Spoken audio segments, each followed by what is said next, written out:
So hey guys, welcome back to the channel.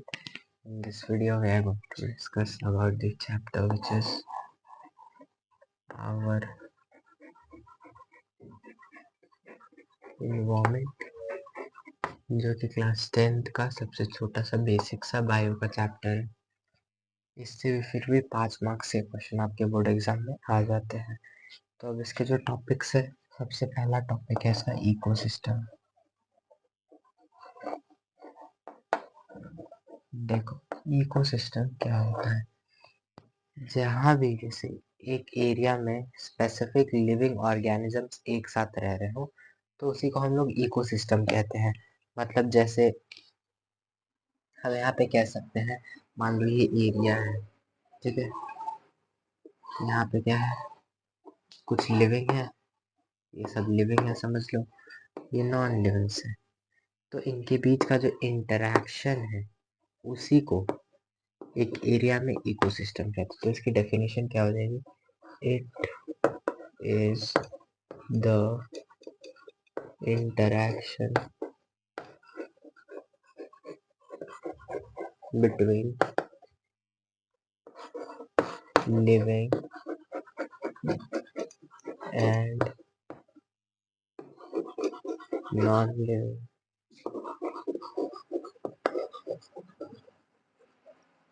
in particular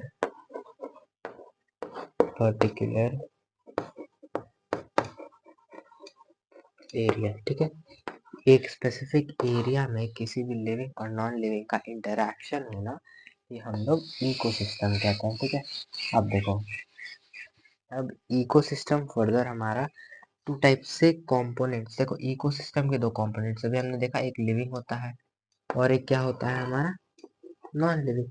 तो जो living होता है उसको हम लोग बोलते हैं बायोटिक कंपोनेंट। जो नॉन लिविंग होता है उसको हम लोग बोलते हैं एबायोटिक कंपोनेंट। ठीक है, अब एक एक चीज की डेफिनेशन अगर डेप्थ में जाके हम लोग देखें तो डेप्थ में जाने में मतलब बायोटिक क्या होता है, जितने भी लिविंग सोर्सेज होते हैं, जितने भी लिविंग सोर्सेज होते हैं उनको हम लोग बोलते हैं बायोटिक कंपोनेंट। मतलब जो भी चीज जिंदा है और किसी इकोसिस्टम में इंटरेक्शन कर रहे हैं तो उनको हम लोग बायोटिक कंपोनेंट्स बोलेंगे। एग्जाम्पल में ह्यूमंस, हैंस, हैन और बाकी ऐसे भी बहुत सारे ऑर्गेनिजम्स आ जाएंगे। अब एबायोटिक कंपोनेंट क्या होते हैं, यहाँ पे non living organisms, non living organisms.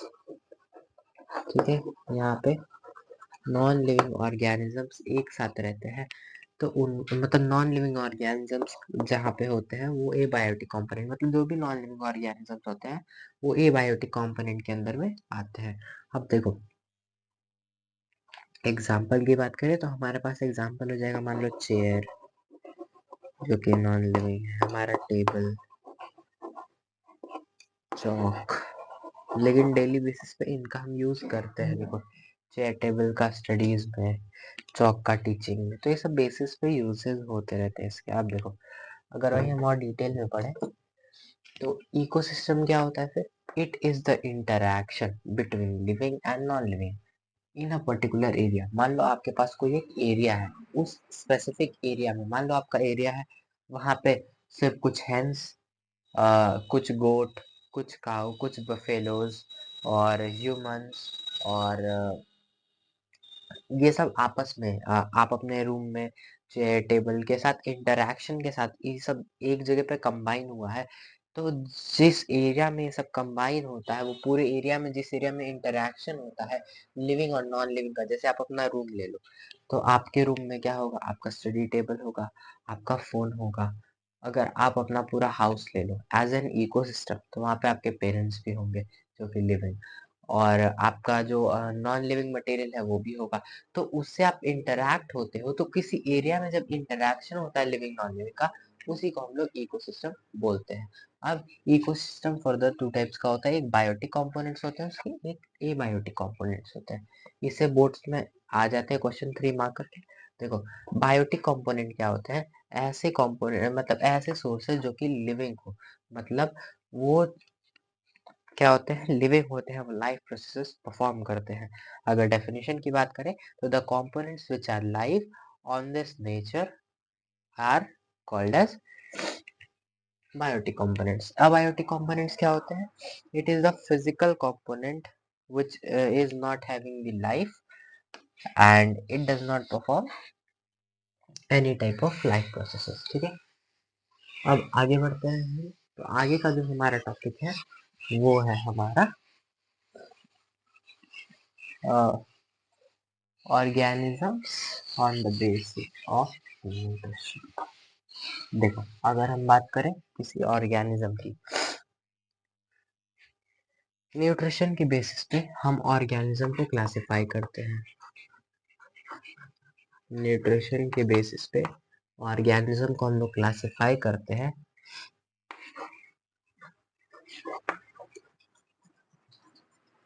ठीक है, एक होता है हमारा प्रोड्यूसर, एक होता है कंज्यूमर, एक होता है डिकम्पोजर। अब देखो प्रोड्यूसर क्या होता है और कंज्यूमर क्या होता है और डिकम्पोजर क्या होता है, ऐसे सीक्वेंस में पढ़ते हैं। ठीक है, ऐसे नहीं सीक्वेंस में पढ़ते हैं। पहला है हमारा प्रोड्यूसर। प्रोड्यूसर क्या होता है, the organism which self prepare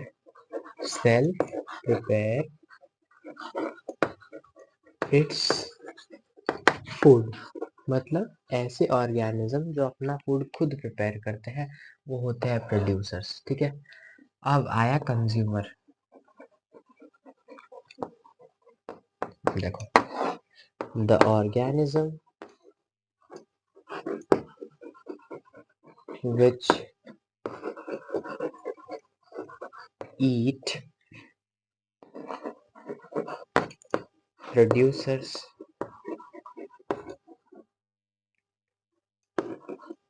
directly or indirectly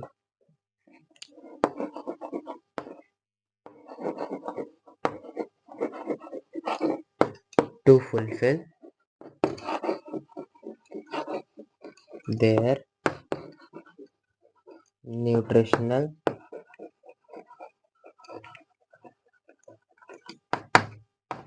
requirement. ठीक है, अभी समझाते हैं। देखो आप समझो, प्रोड्यूसर्स वो ऑर्गेनिजम्स होते हैं वो क्या करते हैं, खुद का फूड प्रिपेयर करते हैं।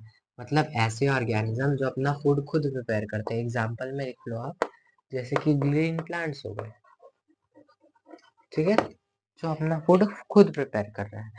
और वहीं पे कंज्यूमर्स ऐसे ऑर्गेनिजम्स होते हैं, the organisms which eat producer, मतलब वो किसको खाते हैं, प्रोड्यूसर्स को खाते हैं।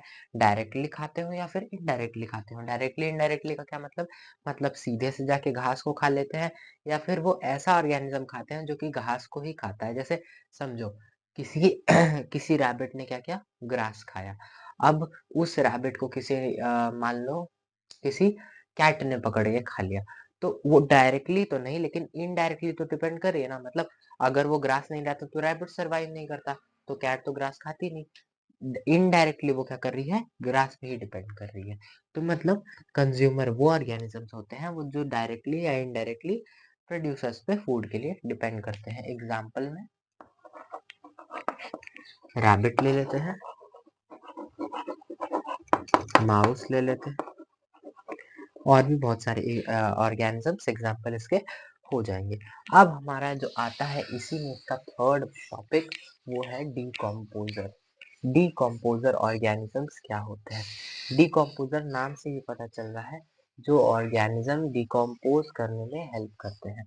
अब देखो हमारे इन्वायरमेंट में रोल ऑफ डिकम्पोजर, जो बोर्ड्स के क्वेश्चंस बेसिकली आते हैं वो रोल ऑफ डिकम्पोजर्स के बेसिस पे ही आते हैं।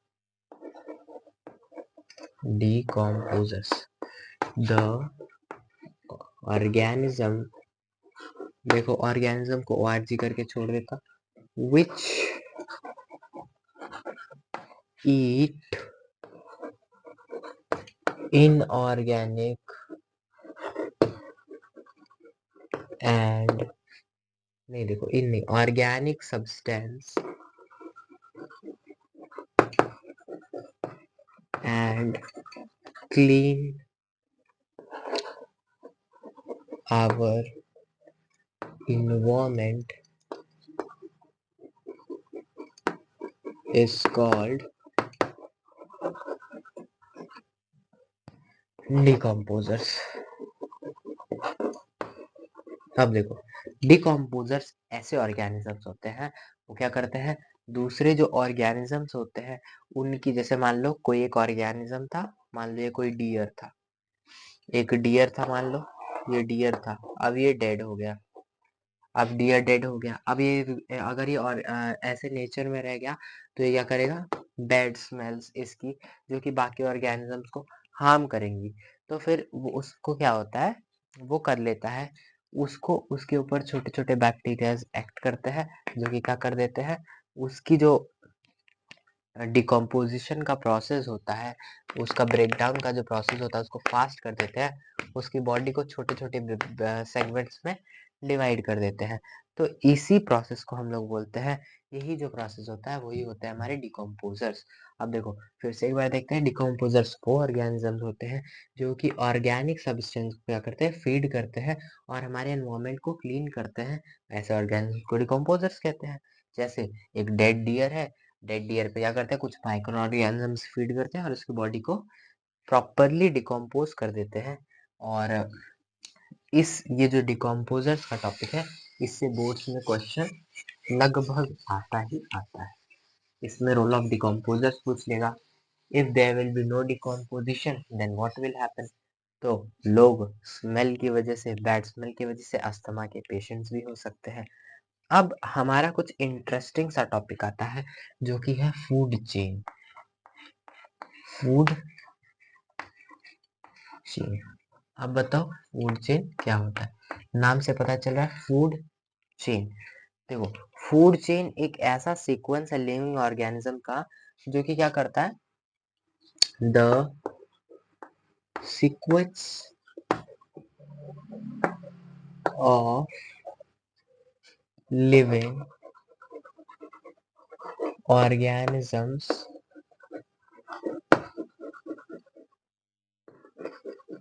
on the basis of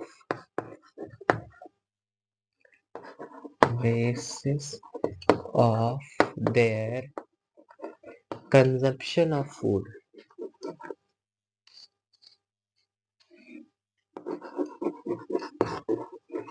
consumption of food. तो देखो यहाँ पे हम लोग क्या करते हैं, किसी भी ऑर्गेनिज्म को क्या करते हैं, किसी एक सीक्वेंस में, एक चेन में ऑर्गेनाइज कर देते हैं, किसके बेसिस पे, उनके कंजप्शन ऑफ फूड के बेसिस पे। मतलब क्या होता है कंजप्शन ऑफ फूड, मान लो हमारे पास ग्रास थी, ग्रास थी, ग्रास को किसने खाया समझ लो, ग्रास को रैबिट ने खाया, सेम एग्जांपल लेते हैं, रैबिट को यहाँ पे किसने खाया, वुल्फ ने खाया, समझ लो, वुल्फ को किसने खाया समझे, लायन ने खाया। ये ऐसा सीक्वेंस बन जाता है, देखो कितना सीक्वेंस बना, 1 2 3 4, अगर और नीचे के ऑर्गेनिजम्स रहेंगे तो और ज्यादा सीक्वेंस, लेकिन बेसिकली हम यहाँ पे 4 या 5 लेके चलते हैं। देखो अब क्या होता है, ग्रास हमारा प्रोड्यूसर हो गया, रैबिट से लेके हमारे वुल्फ लायन तक कंज्यूमर हो गए, जो कि इनडायरेक्टली ये लोग किस पे डिपेंड कर रहे हैं, ग्रास पे, रैबिट डायरेक्टली डिपेंड कर रहा है ग्रास पे। तो इसी को प्रोसेस को हम लोग बोलते हैं फूड चेन। देखो एक चेन है ना, ग्रास रैबिट खाएगा, रैबिट वुल्फ खाएगा, वुल्फ लायन खाएगा। अब क्या लायन ग्रास खाएगा, तो ऐसा पॉसिबल नहीं है, वो सरवाइव नहीं करेगा। ये एक चेन, एक सीक्वेंस होता है ये जो कि नेचर ने प्रोवाइड किया है, ठीक है। और कुछ एग्जांपल्स लेके देखते हैं, जैसे मान लो आपके पास है, कुछ बेसिक सा एग्जांपल लेते हैं, जैसे आपके पास फिश थी, फिश, फिश को किसने खाया, समझो, फिश को खाया बर्ड ने, बर्ड को खाया ईगल ने। ये थोड़ा सा अनकॉमन एग्जांपल हो जाएगा, लेकिन ये भी एक फूड चेन का ही एग्जांपल है। अब देखो वहीं पे हम करें एक एग्जांपल ले ले, जैसे कि ग्रास को खाया ग्रास होपर ने, उसको खाया बर्ड ने, बर्ड को खाया स्नेक ने, स्नेक को खाया ईगल ने। ऐसे देखो,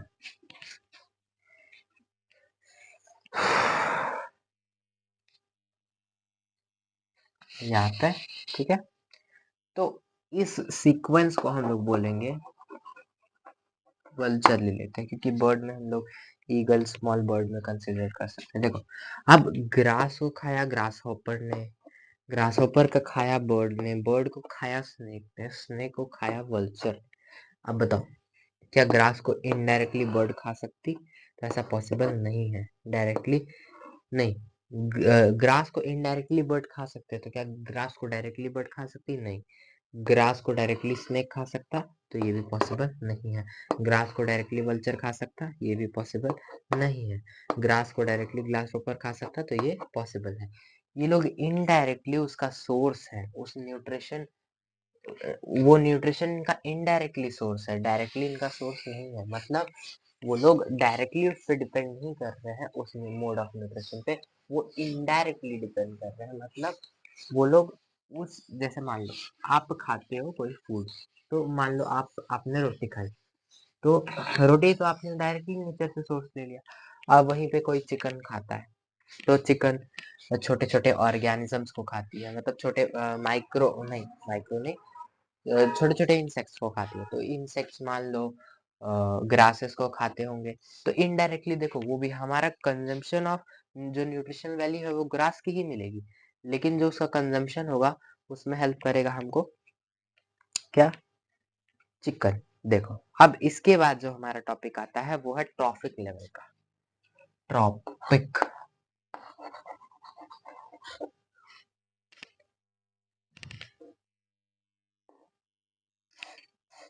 ट्रॉफिक, ट्रॉपिक लेवल। अब यहाँ पे एनसीईआरटी में आपके कैसा सा डायग्राम दिया हुआ है, जो कि काफी अच्छा और काफी इजी टू अंडरस्टैंडेबल है। इसमें 4 स्टेजेस हैं, अलग अलग बुक में 5 स्टेजेस भी होते हैं। जो सबसे पहला होता है वो होता है हमारा प्रोड्यूसर का, उसके बाद होता है हमारा प्राइमरी कंज्यूमर, प्राइमरी कंज्यूमर, फिर सेकेंडरी कंज्यूमर, फिर टर्शरी कंज्यूमर। अब देखो जो हमारा ट्रॉफिक लेवल होता है वो क्या करता है, सिंपली यहाँ से हम कहाँ से नीचे से ऊपर की तरफ बढ़ते हैं, यही ट्रॉफिक लेवल हमारा इंडिकेट करता है। ट्रॉफिक लेवल क्या इंडिकेट करता है कि हम लोग प्रोड्यूसर से प्राइमरी कंज्यूमर तक जाएंगे, फिर वो न्यूट्रिशन वैल्यू प्राइमरी कंज्यूमर से सेकेंडरी कंज्यूमर तक जाएगी, सेकेंडरी से टर्शरी तक जाएगी। तो ये जो सीक्वेंस होता है, ये सीक्वेंस ही कौन बताता है? ट्रॉफिक लेवल बताता है। जैसे each step of food chain is called trophic level. मान लो यही एग्जांपल लेते हैं कि insect, grass to insect to hen to human। अब देखो यहाँ पे क्या हो रहा है, ग्रास है, घास, तो ये हमारा प्रोड्यूसर लेवल का हो जाएगा, ठीक है। इंसेक्ट है तो ये हमारा प्राइमरी कंज्यूमर हो जाएगा, हैन है तो वो हमारा सेकेंडरी कंज्यूमर हो जाएगा, और जो ह्यूमन है वो टर्शियरी कंज्यूमर हो जाएगा। तो अब देखो सबसे पहले प्रोड्यूस कौन कर रहा है? यहाँ पे प्रोड्यूसर कर रहा है, मतलब ग्रास खुद से प्रोड्यूस हो रही है फोटोसिंथेसिस के प्रोसेस से। फिर इंसेक्ट क्या कर रहा है? ग्रास पे फीड कर रहा है। फिर हैन क्या कर रही है? इंसेक्ट पे फीड कर रही है। ह्यूमन हैन को खा ले रहा है। तो इनडायरेक्टली तो ह्यूमन ग्रास नहीं खा रहा है, लेकिन इनडायरेक्टली न्यूट्रिशन वैल्यूज ग्रास की ही उसके पास आ रही हैं। तो इसी जो ये जो सीक्वेंस है, ये जो बताता है, उसी को हम लोग ट्रॉफिक लेवल कहते हैं। अब देखो हमारे पास एक और इसी के अकॉर्डिंग आ जाता है हमारे पास, जैसे अगर हम कुछ फैक्ट्स की बात करें तो फैक्ट्स आप साथ साथ में लिख लो, कुछ फैक्ट्स हैं। ये फैक्ट्स इस चैप्टर के तो नहीं है लेकिन आप लिख सकते हो। जैसे अगर आप लिखो तो पहला फैक्ट है ग्रीन प्लांट्स, जो हमारे ग्रीन प्लांट्स होते हैं वो कैप्चर्स 1% सनलाइट फॉर फोटोसिंथेसिस। जो हमारा ग्रीन प्लांट्स होते हैं वो क्या करते हैं, सिर्फ 1%, मान लो 100% सनलाइट आ रही है अर्थ पे, तो उसमें से सिर्फ 1% का वो लोग यूटिलाइजेशन करते हैं, बाकी सब वो रिटर्न कर देते हैं। देखो अब क्या, the flow of energy is unidirection in food chain. देखो जो हमारा फ्लो ऑफ एनर्जी होती है वो यूनिडायरेक्शन में, मतलब एक ही डायरेक्शन में होती है। मतलब वो ग्रास टू स्नेक जा रहा है तो स्नेक टू ग्रास नहीं आएगा, वो ग्रास टू स्नेक ही जाएगा, वो सीक्वेंस होता है उसका। अब जो दूसरा है, there is a gradual decrease in amount of energy from one to another trophic level। देखो अगर हम ऐसे ट्रॉफिक लेवल है तो ट्रॉफिक लेवल इससे इससे इससे हम लोग एक एक स्टेप अगर ऊपर जाते जाए तो एनर्जी हमें ज्यादा नहीं, एनर्जी हमें कम मिलेगी। अभी हम इसका भी रीजन पढ़ेंगे 10% लॉ में, जो हमारा नेक्स्ट टॉपिक है। अब देखो 10% लॉ क्या होता है, साथ में लिखते भी चलो, तो it will be very beneficial for you.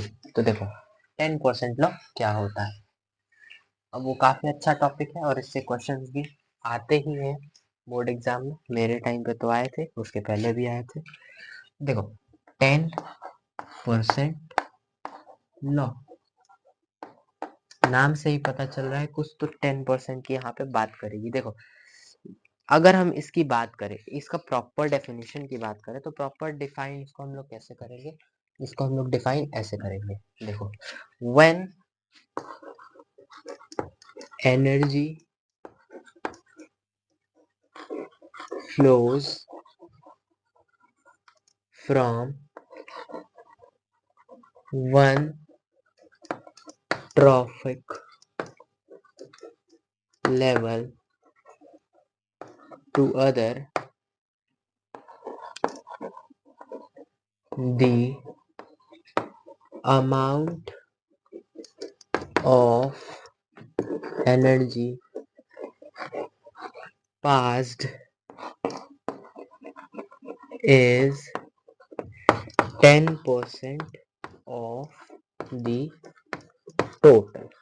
ठीक है, अब देखो इसे कहने का मतलब क्या है, when energy flows from one trophic level to other, मतलब एक ट्रॉफिक लेवल से जब एनर्जी दूसरे ट्रॉफिक लेवल में जाएगी तो जो अमाउंट ऑफ एनर्जी होगी उसकी सिर्फ 10% जाएगी। ये आपको नहीं समझ में आ रहा होगा, एग्जाम्पल से समझते हैं। देखो हमारे पास ग्रास था, ग्रास को ग्रास हॉपर ने खाया,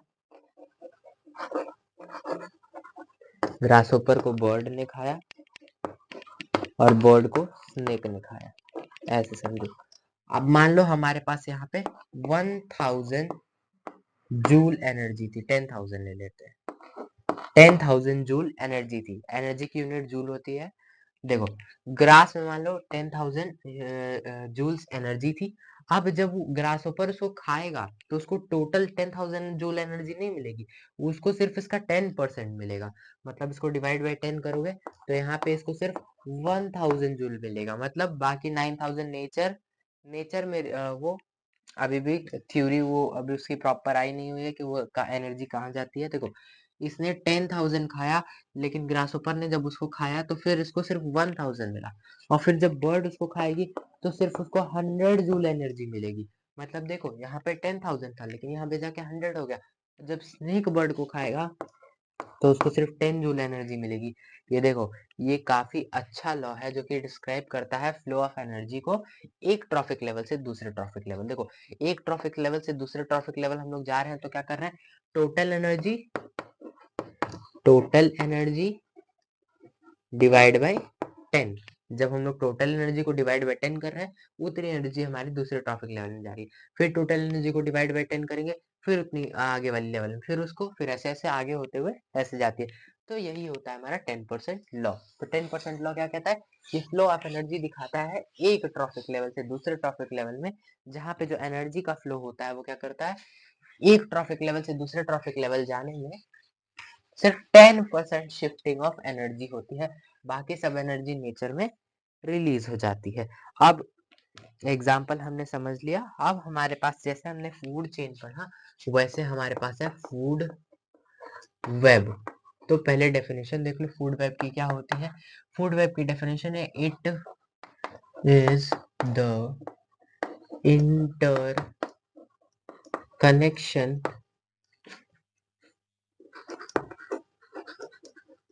ऑफ फूड चेन।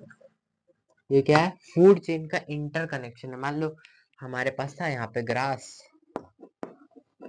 ग्रास को मान लो इंसेक्ट ने खाया, ग्रास को मान लो रैबिट ने खाया, सब खा सकते हैं ना, ऐसा नहीं सिर्फ इंसेक्ट ही खाएगा। अब देखो इंसेक्ट को मान लो फिश ने खाया, फिश को इंसेक्ट को मान लो हैन ने खाया, ठीक है। रैबिट को मान लो वुल्फ ने खाया, वुल्फ ने मान लो हैन को भी खाया, ऐसे ट्रॉफिक लेवल का सिंबल बनाते चलो। तो देखो इंटर कनेक्ट हो रहा ना, फिर वुल्फ को मान लो लायन ने खाया, हैन को मान लो किसी उसने, यहाँ पे बर्ड ले लो, नहीं तो हैन ही लो, हैन को मान लो किसी उसने खाया, मान लो जयकाल ले लो, जयकाल को मान लो लायन ने खाया। तो ये जो सीक्वेंस चलता आ रहा है, इस जो इंटर कनेक्शन है इसी को हम लोग बोलते हैं फूड वेब। तो बेसिकली हम लोग यही कहते हैं। देखो अब आगे बढ़ते तो थोड़ा सा यही देखते हैं फूड वेब फिर से। देखो अब जयकाल ने खाया, यहाँ तक तो समझ में आया। अब फिश को मान लो जयकाल ने खाया, देखो इंटरकनेक्ट होते ही जा रहा है। ये दूसरा चेन था, ये दूसरा चेन था, लेकिन क्या हैन को वुल्फ नहीं खा सकता? बिल्कुल खा सकता है। हैन को क्या इंसेक्ट को वुल्फ खाएगा? बिल्कुल नहीं खाएगा। लेकिन इंटरकनेक्शन देखो यहाँ पे बहुत सारे देखो फूड चेन का जो इंटर कनेक्शन होता है, मतलब आपस में जो इंटरलिंकिंग हो रही है एक दूसरे फूड चेन की, एक दूसरे फूड चेन की, एक दूसरे फूड चेन की, इसी को हम लोग क्या बोलते हैं? फूड वेब बोलते हैं। फूड वेब कुछ नहीं है, बेसिकली इंटर कनेक्शन है किसी भी फूड चेन का। अब हमें पढ़ना है ओजोन लेयर के बारे में। ऐसे ऐसे करते करते हमारा पूरा चैप्टर खत्म हो गया, ज्यादा टाइम तो नहीं हुआ अभी, लेकिन फिर भी चैप्टर हमारा खत्म हो। काफी छोटा सा चैप्टर है लेकिन अच्छा खासा वेटेज रखता है आपके बोर्ड एग्जाम में। अच्छा खासा क्या, 5 मार्क्स का वेटेज रखता है बोर्ड एग्जाम में। अब देखो हाँ, ओजोन लेयर। अब ओजोन, ओजोन का सबसे पहले मॉलिक्यूल O3 होता है। अब इसका फॉर्मेशन कैसे होता है? सबसे पहले देखो, जब हमारा O2 क्या हो जाता है, ब्रेक हो जाता है अपने O आयंस में, उसके बाद फिर ये O, इसका एक O यहाँ आता है, और फिर जब ये O2 के साथ कंबाइन कर जाता है तो ये 3 मॉलिक्यूल्स ऑफ O3, 2 यहाँ पे एक ये मिलके 3 मॉलिक्यूल बना लेता है, और इसी मॉलिक्यूल को हम लोग क्या कहते हैं? ओजोन कहते हैं। तो ओजोन का फॉर्मेशन यही है, ओजोन का सिंपल बेसिक सा फॉर्मेशन है। अब हमें ओजोन के फॉर्मेशन के बारे में भी देखना था थोड़ा सा। अब हम देख लेते हैं डिप्लीशन कैसे हो रहा है। इन्वायरमेंट के बारे में पढ़ रहे हैं तो थोड़ा सा डिप्लीशन के बारे में भी देखते हैं। एक हाँ, एक चीज रह गया, जो हमारा O2 ब्रेक डाउन होता है O प्लस O में, तो वो ये जो यहाँ पे कैटलिस्ट रहता है वो रहता है यूवी रेडिएशंस, रेडिएशंस रहते हैं जिसकी वजह से ये ब्रेक डाउन होता है। फिर ये O आके हमारा O2 में फिर जुड़ जाता है एक O, फिर हमारा O3 बन जाता है जिसको हम लोग क्या बोलते हैं? ओजोन। ठीक है, बेसिक सा नाम है तो you can easily grasp it. अब बढ़ते हैं डिप्लीशन। बढ़ते क्या है, यही टॉपिक सेम है। हमने फॉर्मेशन देख लिया, अब इसकी डिप्लीशन हो रही है। Depletion of ozone layer. अब ओजोन लेयर की डिप्लीशन कैसे हो रही है देखो, ओवर यूज। अब रीजंस पहले देखो, over use of CFC। CFC क्या है? क्लोरोफ्लोरोकार्बन। जब हम लोग क्लोरोफ्लोरोकार्बन का ओवर यूज करते हैं, उसी को हम लोग, उसकी वजह से क्या होता है, हमारा डिप्लीशन होता है ओजोन लेयर का। अब देखो, अब पूछोगे क्लोरोफ्लोरोकार्बन क्या होता है? क्लोरोफ्लोरोकार्बन कुछ गैसेस होती हैं जो किसमें होती हैं? आपके फ्रिज में, ठीक है, आपके एसी में। लिखेंगे नहीं तो आगे का वो हमारा नहीं हो पाएगा। देखो, जो CFC गैसेस होती हैं वो हमारी कहाँ पे होती हैं? फ्रिज में होती है, एसी में होती है। तो ये लोग क्या करते हैं, ये CFC गैसेस क्या करते हैं, मान लो ये हमारा अर्थ है, ये अर्थ है, ये ओजोन लेयर है। तो क्या करती हैं ये गैसेस मिलके यहाँ पे इस लेयर को क्या करती है, डिप्लीट करती है, मतलब तोड़ती हैं, खत्म कर देती हैं, जिसकी वजह से कई कई जगह पे अभी हमारे यहाँ नीचे साइड में एक ओजोन होल भी देखने को मिला है।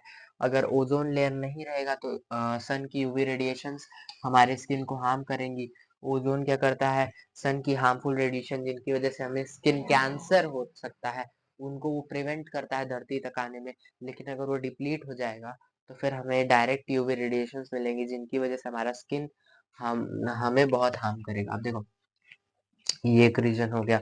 अब फिर ओजोन हमारे अर्थ का ऊपर का देखो, ozone is found between troposphere and stratosphere of the atmosphere. देखो, ओजोन जो होता है हमारा ट्रोपोस्फेयर लेयर, मतलब ये जो हमारा अर्थ है, इसका ये जो ट्रोपोस्फेयर लेयर है और स्ट्रेटोस्फेयर लेयर है, उसके मिड में प्रेजेंट होता है। ठीक है, ये ओजोन हमारा मिड में प्रेजेंट होता है। अगर हम इसकी बात करें तो ये कितना किलोमीटर ऊपर हो सकता है? तो ये अप्रोक्स 13 km, हम 13 km कह सकते हैं, एक्चुअल डाटा मुझे पता नहीं। 13 to 15 km तक ये इजिली प्रेजेंट होता है हमारे अर्थ के बॉर्डर से।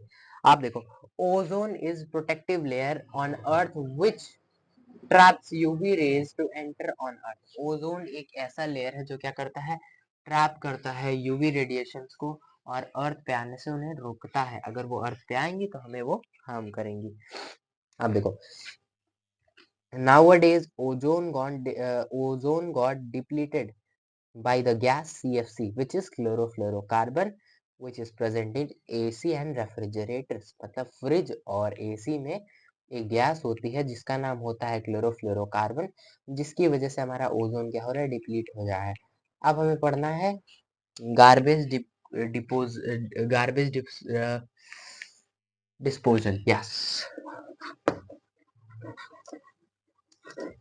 गार्बेज डिस्पोजल, गार्बेज डिस्पोजल, ये टॉपिक पढ़ना है। इसके अंदर दो सब टॉपिक्स हैं, एक ही बार में हम नेम कर लेते हैं। एक है बायोडिग्रेडेबल वेस्ट,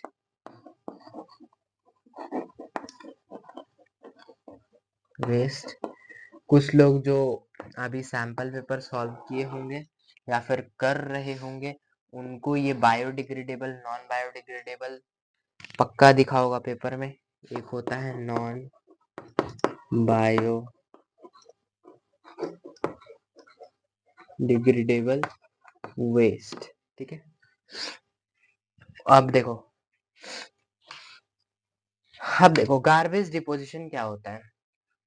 अब कहीं पे एक कचरा तुम फेंके जा रहे हो, आज तुमने एक प्लास्टिक फेंका, कल एक प्लास्टिक, परसों फिर एक ऐसे करते करते यहाँ पे ये डिपोजिट हो जाएगा और ये डिकम्पोज नहीं होगा, या फिर डिकम्पोज होगा कुछ केस में।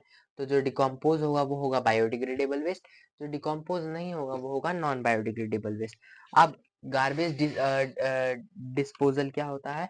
It is the accumulation of organic matter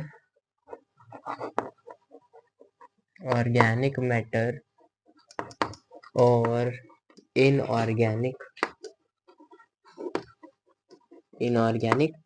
substrate। तो इसी को हम लोग गार्बेज डिस्पोजल बोलते हैं। अब देखो, अगर गार्बेज तुम्हारा बायोडिग्रेडेबल है, bio means nature, degradable means decomposable, मतलब जो नेचर में डिकम्पोज हो सकता है, मतलब the waste which can be DECOMPOSED, जो वेस्ट डिकम्पोज हो सकता है किसके द्वारा, नेचर डिकम्पोजर्स के द्वारा, जो कि नेचर में प्रेजेंट है, उसको हम लोग बोलते हैं बायोडिग्रेडेबल वेस्ट। जैसे कि kitchen waste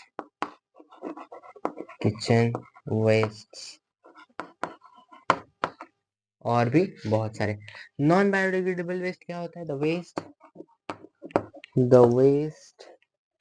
which can not be catalysed by, नहीं इतना कॉम्प्लेक्स नहीं, which can not decomposed by decomposers लिख सकते हो, या फिर आप ये भी लिख सकते हो, the waste which is not catalysed by the decomposers in the nature is known as non biodegradable waste. इसका क्या लिख सकते हो, the waste which can be catalysed by the decomposers and it can be decomposed, तो वो होता है हमारा बायोडिग्रेडेबल वेस्ट। बायोडिग्रेडेबल वेस्ट का एग्जांपल हो जाएगा हमारा किचन वेस्ट या फिर ड्राई लीव्स। नॉन बायोडिग्रेडेबल का वेस्ट का एग्जांपल हो जाएगा जैसे हमारा प्लास्टिक, ठीक है। और ये सिंपली आपका चैप्टर होता है यहाँ पे खत्म। There is nothing special topic left. इसके इम्पोर्टेंट टॉपिक्स की बात करें तो आपको पढ़ लेना है यहाँ पे प्रोड्यूसर कंज्यूमर के बारे में थोड़ा थोड़ा, और डिकम्पोजर आपको अच्छे से पढ़ के रखना है। ट्रॉफिक लेवल देख लेना है, 10% लॉस से क्वेश्चन एक MCQ पक्का ही आता है, ठीक है। अब डिप्लीशन ऑफ ओजोन लेयर से अल्टरनेटिव में आता है, या फिर डिप्लीशन आता है ओजोन लेयर का, या फिर ये क्वेश्चन पूछा जाता है जो नॉन बायोडिग्रेडेबल वेस्ट है उसको हम लोग बायोडिग्रेडेबल में कैसे कन्वर्ट कर सकते हैं। जैसे यूज ऑफ प्लास्टिक को हम लोग अगर रोक दे, इसकी जगह पे हम लोग जूट बैग का यूज करें, ठीक है, तो यहाँ पे हम लोग नॉन बायोडिग्रेडेबल वेस्ट का कन्वर्जन कर सकते हैं। तो ये सब बेसिक से क्वेश्चंस आते हैं चैप्टर। बेसिकली ये चैप्टर 4 to 5 मार्क्स का वेटेज रखता है क्लास 10 के बोर्ड एग्जाम में। तो यही था हमारा टॉपिक, और इस टाइम पे आपकी प्रिपरेशन भी अच्छी चल रही होगी, आई होप सो। और आप जैसे जैसे टॉपिक्स कवर होते जा रहे हैं, आप अपनी टॉपिक्स को कवर करो, आप एक्स्ट्रा सैम्पल पेपर सॉल्व करो, PYQ सॉल्व करो, जिससे कि आपको कॉन्फिडेंस मिले और आप क्वेश्चंस करने के लिए काफ़ी इफिशियंट हो जाओ। और क्वेश्चन देखो, सैम्पल पेपर करने से क्या होता है, आपकी थिंकिंग स्किल तो इम्प्रूव होती है, लेकिन जो आपकी राइटिंग स्किल है, जो कि मेन है बोर्ड एग्जाम में, आपके बोर्ड में कोई आपकी थिंकिंग स्किल नहीं, आपकी राइटिंग स्किल देखने जाएगा। जितनी बार आप लिखोगे, जितना अच्छा आप प्रैक्टिस करोगे, उतनी अच्छी आपकी राइटिंग स्किल अच्छी होगी, ठीक है। तो प्रैक्टिस करते रहो, और लाइफ सबकी डिफिकल्ट है, जैसे अभी आपको पढ़ना पड़ रहा है, हमारी भी लाइफ, आप क्लास 11 में आओगे फिर भी आपको पढ़ना पड़ेगा, जैसे मैं भी नीट की प्रिपरेशन भी कर रहा हूँ। तो स्कूल का टाइम है 2 से सवेरे 8 बजे से शाम के 3 बजे घर पे आना, 3 से फिर 4 ऑफलाइन की ट्यूशन लेना, 4 से फिर 8 मेरी खुद की मेरा नीट का बैच चलता है तो मैं खुद पढ़ता हूँ। उसके बाद फिर 8 के बाद फिर खाना वाना खाना, फिर होमवर्क करना, फिर DPP सॉल्व करना, फिर आप लोग का लेक्चर प्रिपेयर करना। ये भी काफ़ी कॉम्प्लेक्स लाइफ है। बाकी टीचर्स का क्या है, उन लोग की ड्यूटी है सिर्फ पढ़ाना ही है, और हमारा क्या, हमको खुद भी पढ़ना है, दूसरों को भी पढ़ाना है। तो that's the reason. So you can definitely read these topics, and if you're still having any doubt, you can ask me in comment. I will be sure there to reply your doubt. This was the lecture. Please don't forget to like, share, subscribe the channel, and bye bye. Have a nice day.